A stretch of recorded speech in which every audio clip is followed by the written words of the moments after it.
at its core, leadership accountability means what I've just been saying, that the leader goes first. Yes. The leader models the behavior.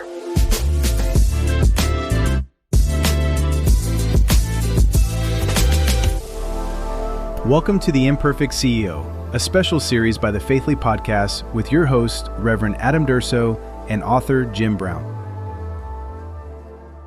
Welcome to another episode of Faithly Podcast. My name is Pastor Adam Durso, and I have the incredible opportunity to sit with two incredible leadership gurus. Author Stephen Covey, my friend. Just in the last few minutes, I got to share with you and tell you how much your teaching and your books have influenced my life. Thank you for joining us today on this Faithly Podcast. Well, you're welcome, Adam. I'm thrilled to be with you and also with my friend Jim Brown. Jim, this is the fourth episode of this special series on the Imperfect CEO. Jim is the author of the Imperfect CEO, and he has also written the 20-year anniversary of the Imperfect board member and an incredible leader in the organizational health space. Jim, say hello to the audience. Well, hello, everyone. We are actually kind of buzzing with excitement about the conversation that we're about to begin. So let's get into it. I'm super excited because, Stephen, your work on trust, literally measurable, actionable, not just soft, but hard edge economic driver in trust. And then your work in organizational health. I mean, it sets us up for a tremendous conversation today across so many lines, whether you're in the for-profit space, NGO or nonprofit space, you're a pastor that's watching this around the country, around the globe. What is the illusion of alignment on a team? Chip. Well, I'm sad to say that in a lot of cases, people on leadership teams just nod in agreement. But that's because they're not feeling like it's safe enough to express what they're really thinking. There's a expectation or a impression that the person in charge expects everyone to just do what they say. Yeah. And often they would say that that's not what they're looking for. But there's something about how they behave, how they lead, that casts that impression. So they don't actually know if people are in alignment with how they are giving direction. They just know that the people are being polite or obedient. How would you chime in? What would you say to that, Stephen? I like what Jim just said. And what I would add is that oftentimes it's kind of just stated, sometimes even dictated, or just kind of presented top down without a lot of involvement. And here's the issue. If there's no involvement, there's no commitment. And so, in theory, we might be aligned technically, but people might be doing what Jim says, just going along with it, saying the right thing, but they don't feel committed to it. And that's a real misalignment at the end of the day when you try to implement this, carry this out. We've got to involve people in the problem and the opportunity and the solution. And then we work out, the path forward together. When you do it with people, as opposed to two people, right, or even four people, you just get different in kind outcomes, including around the alignment of what we're trying to do as a team. Yeah. What I love, though, is that there is a growing awareness about this. Okay. And it used to be that strong leaders would just declare the answers, the direction, and everyone would be expected to march in step. That's not it anymore? That's absolutely not it. Okay. It might not have been it either, but it probably hasn't been it for quite a while. Like yes, 10 years, maybe 20 years. But there are still people operating as if it is, and they have power. And so people don't challenge it. What do? They go and find somewhere else to work where they like the culture, the environment, the experience better.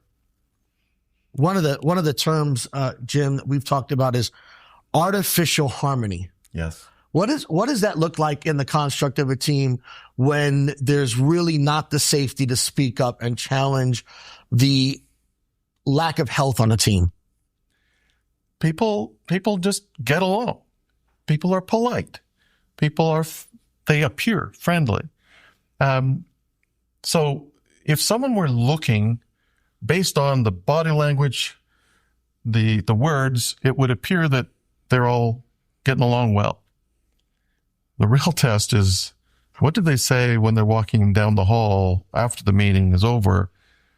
Are they excited about what was just decided? No. Sadly, more often they're not sure what got decided, not sure that they're in for whatever got said, complaining about what someone else said. Somebody got all this credit and they're not getting credit. There's all these disappointments that are happening that don't get mentioned in the conversation, which happens to be the exact setting where something could be done about those things. It's messy. It's not working, actually. Yeah, there's an expression, Minnesota nice, or Midwestern nice. Nobody's saying that about US. New Yorkers, Stephen. No, not about New Yorkers. Not about New Yorkers. Maybe Salt Lake City a little bit, as we're here. Right. But Midwestern nice, whether U.S. or Canada, kind of, you go along to get along. You're saying the right thing, but because you want to be respectful. Sure. And appropriate. But what happens is, to Jim's point, there's the meeting after the meeting. Right. And so you didn't talk about in the meeting, but you talk about these things after the meeting all the time. And anytime the real meeting is the meeting after the meeting, then that's an issue. Yes. Because there's not enough safety. There's not enough trust. There's not enough, openness and vulnerability. We're not being real. And yet it's so much easier to do that after the meeting. And so that just speaks volumes to what the opportunity is. Because to Jim's point, it's when we have everyone together that we can actually come up with solutions. Yeah. Right. We could brainstorm. We can synergize. We could come up with something that involves everyone and is completely better than what we could do on our own. But too often we just don't speak up because we don't feel safe. So how is trust misunderstood in an environment like that? I mean, I don't want to talk about the New Yorkers, but we don't have Midwestern nice. So we're pretty confrontational. Yeah. It happens in the room. But how is trust misunderstood when everybody's just placating towards somebody else around the table and the real conversation's not really happening in the room? Yeah. I think where trust is misunderstood is that it means that we agree with each other. Right.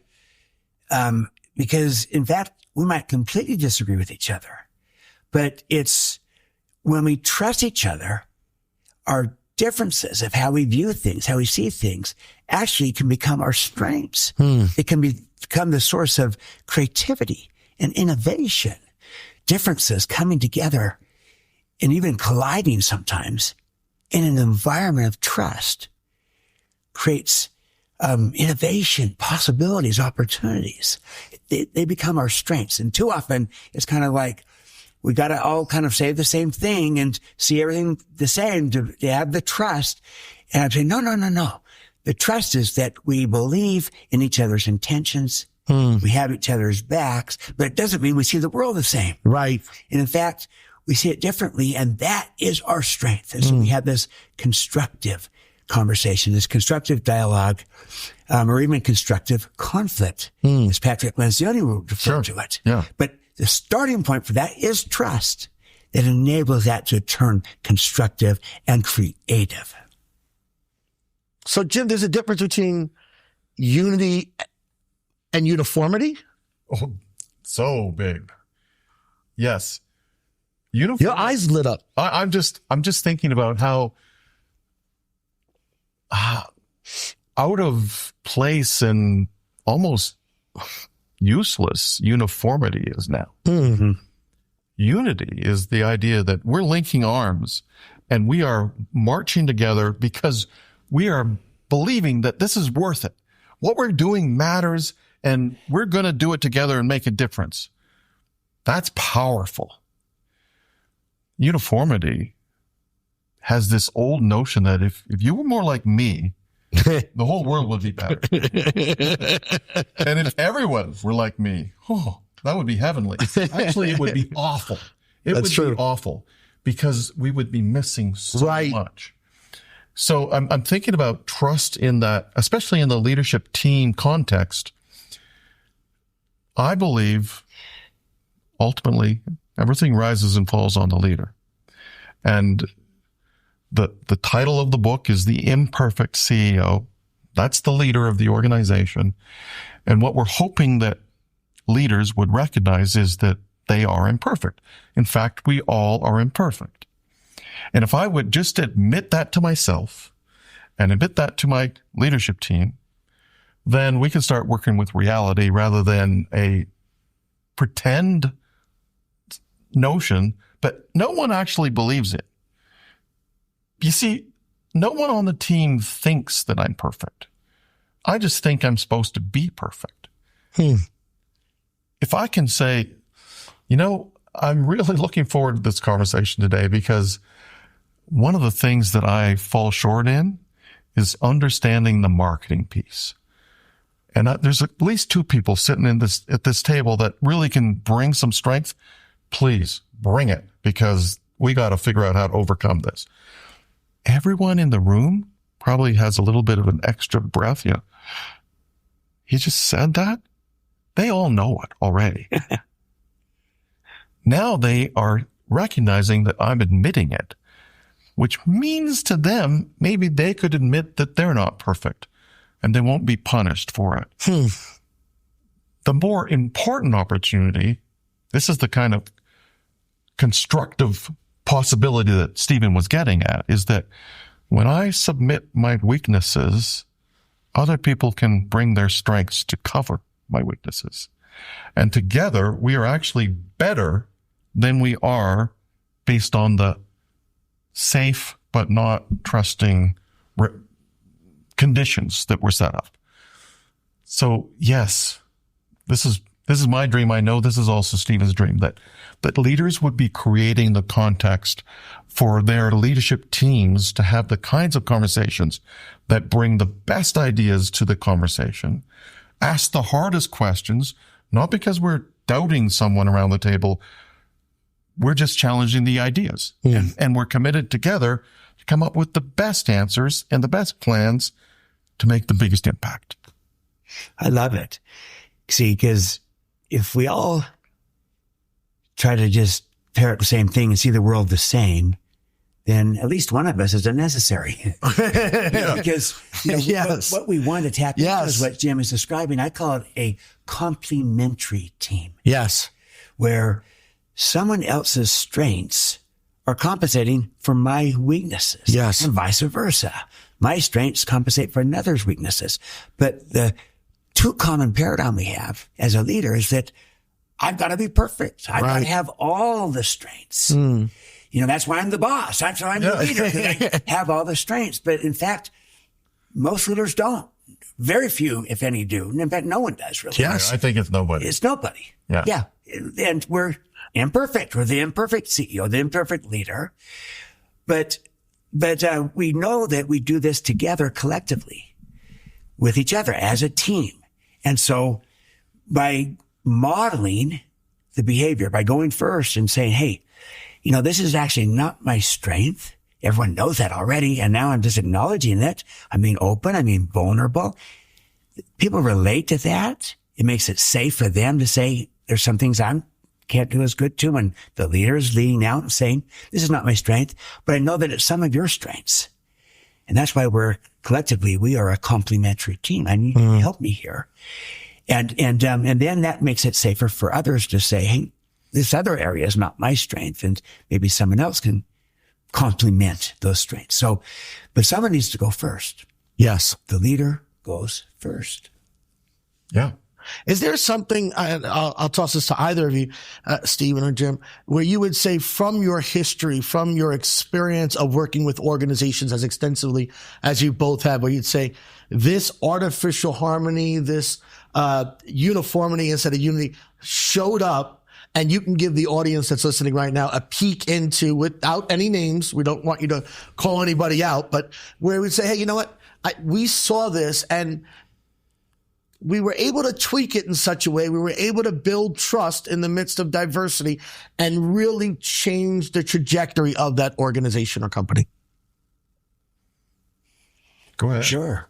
I'll tell you a situation where these two companies had merged, and they're both in the technology space. They'd come together to create something better, but they were a year and a half into the merger, and it wasn't better. They were not achieving what they intended to achieve, and they were not getting the synergies they thought they could get. They were not, creating the kind of product and offerings that they thought they could do. And the issue was not that it was a bad idea to merge. It actually made a lot of sense strategically. And it wasn't that they didn't have the right channels of distribution or the right R&D or the right products or, the right technologies. They had all those things. The problem is that they didn't trust each other. They saw the world, from their different vantage point that they came in, the two different sides, and they had divided into camps. And those camps were persisting a year and a half into the merger. And they finally realized their problem was not strategy. It was trust. And they had to learn to extend trust to each other, to give it, not just to be trustworthy, but to be trusting to their own new colleagues that have come together. And what was remarkable about it is that after a year and a half, they saw this for the first time. And they recognized this is our issue, trust. And so we worked with them on saying, if we can build trust among this team as a starting point, then we can model this to the whole organization. And this will enable us to do everything else that we're trying to do better. But until then, they were just kind of operating as two autonomous groups. They were having to work together from time to time and find ways to coordinate, but they were not collaborating. Right. Jim talks about the collaborative culture. Yes. And they needed the trust to do it. But someone needed to go first between these two teams. Each side of this merger needed to go first with the other. Yes. And be trusting as well as trustworthy. Yeah. It's so good. I want to just pick up on that whole point of collaborative culture. Yeah. We believe it's the center point for any organization to actually make a big impact in the world. Whether it's a business that's trying to win a market or a nonprofit that's trying to change the world, make things better, it's only when we learn to really bring our strengths and weaknesses together, best ideas, and collaborate that becomes possible. That's one of 4 peaks that I talk about in the Imperfect CEO. Let's go over them. So it's collaborative culture. Then the next step is leadership accountability. Then we want to have strategic momentum, and finally talent magnetism. I'm bringing this up because I especially want Stephen to speak about that second piece, leadership accountability. He has done such fabulous work on helping people understand accountability in a way that inspires people to be their best as opposed to requires people to do their job. Yeah. That it's a totally different mindset. And what we're talking about in the Imperfect CEO is the choice to be accountable as opposed to the system that requires it. Can you help us? I'm imagining leaders reading this book and saying, oh, sure, accountability, that's so important. But they've got history that confuses what that really should look like. Help us with this, please. Yeah. I think it's a great, key tenet, one of your 4 that is so vital. And let me just give this at its core, leadership accountability means what I've just been saying, that the leader goes first. Yes. The leader models the behavior that they would like to see. If we want more openness and transparency, the leader models first openness and transparency. We want to demonstrate more respect, then the leader models first demonstrating respect, and on and on and on. And so that's the gist of it, is The leadership accountability is that they are leading the way. They are modeling what we're trying to do. They're going first.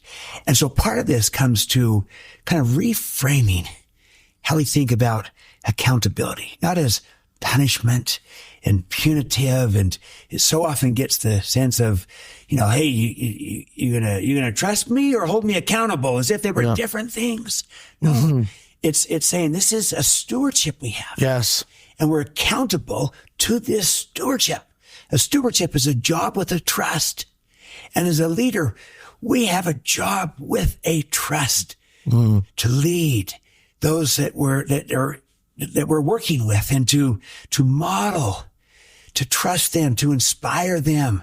These are stewardships, responsibilities that we have to go first. So we kind of reframe accountability, not around, again, the punishment or the I'm going to catch you and this and that, but rather as this is stewardship, and we're building agreements together around what we're going to do together. And I'm showing that I'm doing my piece, and therefore you can do your piece too. And we're doing this together. And it really becomes almost it's a leader accountability, but it becomes almost a team accountability. Yeah. A peer accountability, because we are accountable to each other. Yes. We're on the same team. We're doing this together. And again, we get enough people modeling this, suddenly team accountability, peer-to-peer accountability on the team is so much more powerful than hierarchical top-down accountability, where it feels like someone is micromanaging and judging me, versus I'm reporting back on my stewardship and how I'm doing. Or I'm reporting as the leader to the team on my stewardship and how I'm doing, where I'm falling short and where I need their help. Yeah. I'm just thinking, one of the things we really believe is that the hallmark of a healthy leadership team is when members of the team are holding each other accountable, not the boss requiring it. And when it's interpreted to not mean what I just said. When I say holding each other accountable, Stephen just said the example is I'm sharing what I'm getting done and where I'm falling short. And I'm not afraid that somebody's going to fold their arms and look down their nose at me like, you're just not doing your job. No, they're going to lean in and say, oh, what do we need to do to help you? Because they want me to succeed. They're not competing with me. We're in this together. It's an accountability of getting the outcome together as opposed to winning in comparison. And that's a whole different mindset, which comes back to it's about a collaborative culture. We're doing this together, not, boy, I'm going to show them how great I am. In the new world, you'll show that by how well you support each other. You bring your strengths and let it cover other people's weaknesses. I'll give you an example of this, and I have permission to share this company's name. So one of the clients that I've worked with and is the Pennant Group in healthcare, home health and hospice, also senior living. And they have organized themselves in a way that they have these independent hospice agencies, home health agencies, and senior living facilities. They operate independently, but more importantly, they actually operate in what they call clusters, where they bring together like 4 or 5 or 6 of them into a market cluster where they try to learn from each other and understand best practices and learnings and insights. But these clusters come together where the leaders come together, these separate units, and are basically accountable to each other and with each other on applying best practices and learnings. And if someone is struggling, one of the 6 units, say, is struggling, everyone in this market team tries to come to the aid and the help of the other unit that's struggling. And then that person is trying to then take the help they're getting and apply it and learn and become better, because they know in turn they're going to try to help another unit become better later when they're struggling and the like. And they built this extraordinary peer accountability system where in it, and the accountability is really just a sense of partnership. We're collaborating together And we're in this together. Yes, we have separate entities. We're independent, but we're also interdependent as a market team. And interdependence is a choice that only independent people can make. So they do this individually, they do it collectively, but they go to a whole different level with this peer accountability. And they feel far more responsible to their peers, even than they might do to a boss, just because they feel that sense of we're partners and we're in this together. And it's amazing what that does. It inspires people to want to be their very best selves. If there's somebody listening to this podcast, watching this podcast right now, and they know there's something wrong. There's something that's just not healthy about the leadership team. Because let's be honest, this CEO, the Imperfect CEO, is not just written for the Imperfect CEO. It's written for the senior team and and staff members that are working together who are progressively trying to get better and create an environment that's healthier. What would you say to that person that's saying, hey, flag on the play, I can see it, I can sense it from this conversation, there's something wrong? What would you say to them? Well, we believe that most people in an organization actually want their organization to do well. Yes. And they want to know what they can do to help make that happen. So I would encourage leaders that are recognizing, there's an opportunity here. There's power in shared language. So rather than, you buy this book and that's so helpful. Boy, I really want to see that happen. You likely won't if you start trying to tell everyone to do it. But if you got more people to read the book, and it's a readable book. It's written as a story rather like a textbook. So it's easy for people to read. I love that. Your book's written as a fable. I don't feel like, even though you're pinpointing areas of concern or things that are unhealthy, I don't feel like it's attacking me as if maybe a book that was more straightforward on that would be. Good. And my aim is that people would see themselves in the story and that they would see that there's something they could do to help their organization be more healthy. And if a critical mass of people would read that book, all of the leadership team and maybe the next layer of leaders as well, then we can start having the right conversations and move together to make a difference. We're trying to help leaders create healthy organizations because we think the whole world can change with that. You coined this the imperfect leadership movement. Yes. Where do people find out more information about that? I would encourage people to visit the website imperfectceobook.com. Say that one more time, Jim. imperfectceobook.com. There's a video where I talk about the movement. There's other resources, and there's some packages that make not just so you can buy more books, but you can get some more tools that will help you implement this in your entire organization. And Stephen, you and Jim have had a relationship for 20 years now, working together, such tremendous affinity, not only for each other, but the model between trust and the ascent model. And what would you say about the book?